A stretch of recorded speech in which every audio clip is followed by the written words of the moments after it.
Hello everyone, welcome back to our channel மாணக்கர் ஆசிரியர். இன்றைக்கி இந்த வீடியோவில் நம்ம என்ன எஜுகேஷன் நியூஸ் தெரிஞ்சுக்க போகிறோன்னு பார்த்தீங்கன்னா, எம்பிபிஎஸ்க்கான அட்மிஷன் ரிலேட்டான ஒரு அப்டேட்டு.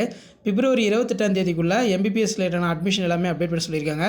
நிகழாண்டு எம்பிபிஎஸ் படிப்பில் சிறப்பு கலந்தாய்வு மூலம் சேர்க்கப்பட்ட மாணவர்கள் குறித்த விவரங்களை இணையதளத்தில் பிப்ரவரி 28 பதிவேற்றும்படி தேசிய மருத்துவ ஆணையம், அதாவது என்எம்சி பார்த்திங்கன்னா ஒரு அப்டேட் கொடுத்துருக்காங்க.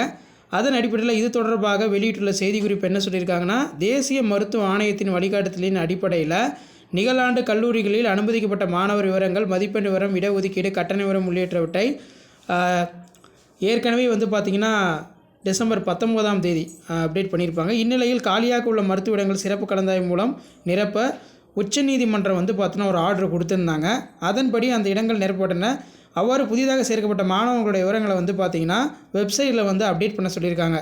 பிப்ரவரி 28 எஜுகேஷன் ரிலேட்டட் அப்டேட் சேனலை சப்ஸ்கிரைப் பண்ணுங்கள், வீடியோ பார்த்து ஃபார்வர்ட் பண்ணுங்கள். தேங்க்யூ.